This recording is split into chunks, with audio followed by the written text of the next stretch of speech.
What's going on YouTube? Hayden back making another brand new Crypto TV episode. In today's video, we will be looking at Litecoin, Bitcoin, Ethereum, as well as Tron to BTC.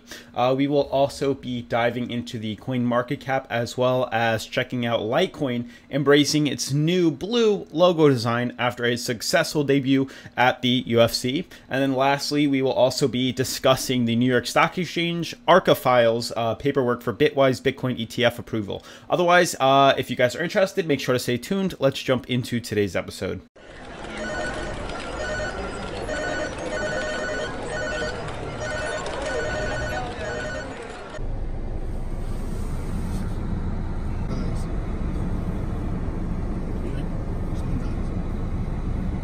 Great, thanks for telling my followers that somebody's gonna... It's on? Yeah. What's going on YouTube? We're back at Longhorn Steakhouse. Obviously you guys can see the new gear, you know. What do you guys think? Do you think Longhorn could accept Litecoin, or should it accept Litecoin? Let me know in the comments below. So we're on the current coin market cap right now, and as you guys can see, market cap is 119.4 billion, 24-hour volume 15.8 billion, and then we see Bitcoin dominance 52.5%. So what I am gathering right now from this information is that Bitcoin dominance is slightly increasing from yesterday, which means we're seeing altcoins dive a little bit farther than Bitcoin. We're seeing Bitcoin increase its price. Furthermore, moving on, 24-hour volume doesn't really see much of a change. Now that is reflected on the Bitcoin dominance because Bitcoin dominance didn't really move by much, maybe 0.2%. So 24-hour volume 15.8, we maybe saw $400 million, $500 million come into the exchanges and be traded around and moved around. Market cap 119.4. Obviously, if you guys watched yesterday's video, you guys would know that the market cap did drop from yesterday, down by about $1.5 billion, which is a lot. You know, it sounds like a lot, but it's it's close to nothing on these exchanges. So scrolling down, as you guys can see, top 10 coins, they are all in red. And my conclusion was, correct. You can see that Bitcoin was actually not falling as far as alts did. Alts are taking a bigger dip than, Bitcoin. So one thing to wrap up is that out of these top 10 coins, they're all in red, which means predominantly the rest of the market is all in red or fairly down, which we can see that being reflected. Really, not many coins are up, and if they are, they're not really by much. We are seeing some double-digit coins, that are down by quite a bit, but for the most part, we're down like 3 or 4%.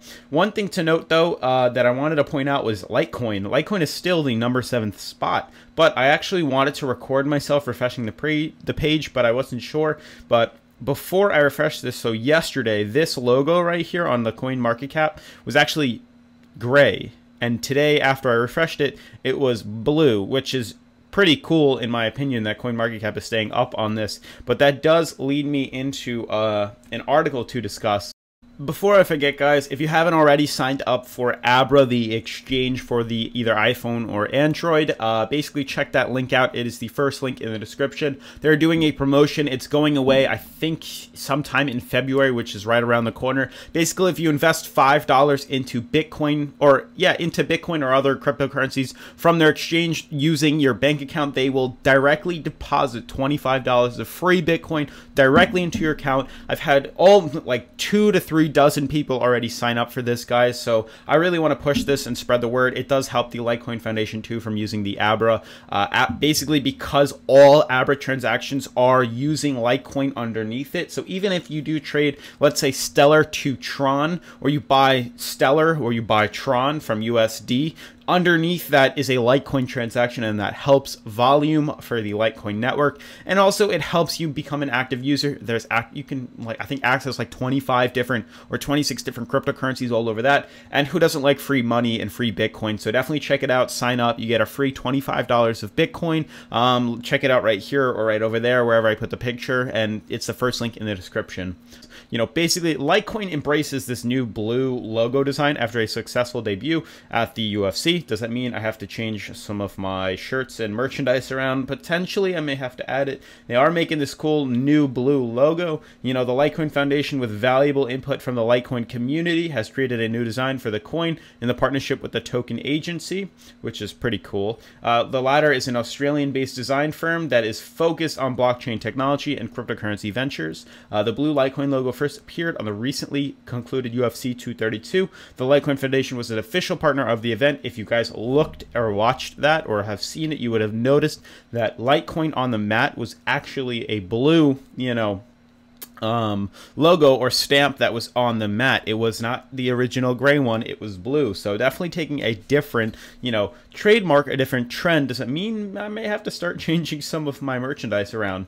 Since the UFC canvas at the UFC is usually gray, and similar to the color of the popular older Litecoin logo, they thought that changing it to the blue design would, make it stand out a little bit more, obviously, on the ring and for other people. And I guess the new design resonated amongst all the other people in the user community, and they decided to adopt that color and that way the Litecoin logo is formed as their new cryptocurrency.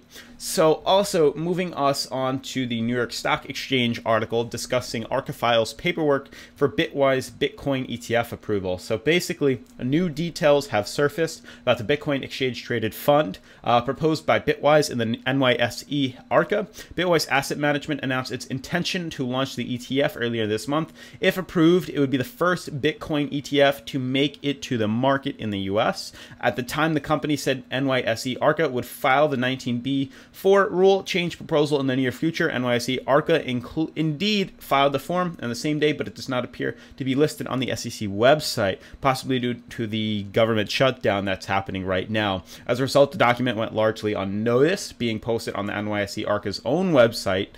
When Bitwise first announced the ETF proposal, the company said it differed from previous such efforts because of the regulated third-party custodian would store the Bitcoin. The company also said it would draw pricing data from a large number of exchanges, including both spot physically settled futures markets, to calculate the index determining the asset value.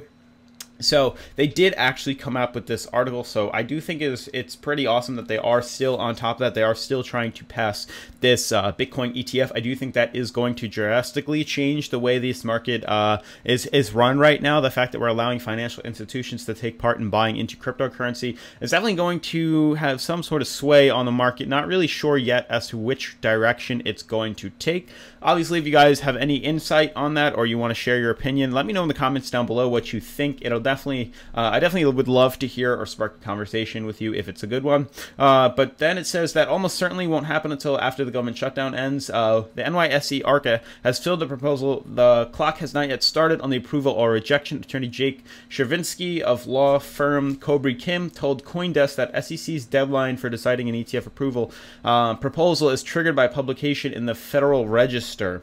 So we're definitely going to have to see. Obviously, the SEC is definitely checking over this proposal, this bill, or whatever it is that they're trying to pass. And, if it passes, we will definitely start to see some financial institutions involved in ETFs in the near future. And maybe even we'll get listed on Robinhood or on the NYSE. But otherwise, let's jump into today's technical analysis aspect of today's episode. So obviously one thing to note though is an interesting pattern we're still seeing over Litecoin, which is interesting. Is it an indication that the bottom for Litecoin is in? It's possible. We did see previous lows. I can just zoom out fairly quickly back here so you can see what I'm referring to. We do have a bottom right here, at 22. That could be the bottom. That could be bottomed out completely. I think what we're trying to do right now is trade out sideways. We did discuss this in the past couple of videos, but it doesn't get old. It is still prevalent.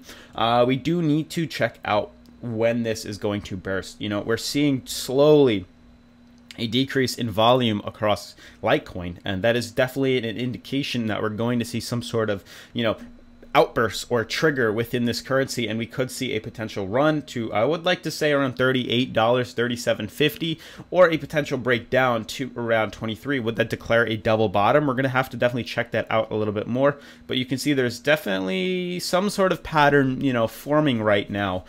Is it an inverse head and shoulders? It's also a possibility. I know a couple of you people were discussing that on the channel, but how I'm seeing this and how I'm viewing it is we are stuck in this channel, and until we break it, we aren't really going to go anywhere. I think we are going to trade sideways. You can see the lack of movement on its RSI indicating sideways trading. Obviously, if things do go according to plan or in the positive aspect, we should see this break this resistance at 33 and shoot up quite aggressively to $38. Reason being we're not breaking it is this $33 level is such a difficult resistance to break. Not only we have 1, 2, 3, 4, 5, 6, and then plenty more days over here of resistance battling this, you know, this resistance level. So obviously we do have a major support down here too at $29, $30 that we haven't really hung out at in quite a bit. We've actually been trying to, you know, retest this uptrend right here, or this, you know, this resistance up here. You know, if indeed we do break that, you know, there is actually a fairly small ascending triangle forming. So I'm going to draw that out for you guys. You can see on Litecoin's daily chart, there is this ascending triangle forming. You can see we did retrace back down. We did retest the top here. I do think we're going to start another candle, and we're either going to break down at a fairly vigorous, violent, you know, rate back down to $30, or we're going to see a nice pop, which obviously a lot of people would like to see, moving us up to that $38. We can get a better view of things if we move over to the 4-hour charts. You can see right here as I zoom in what exactly is happening right now. So let me just zoom this in a little more.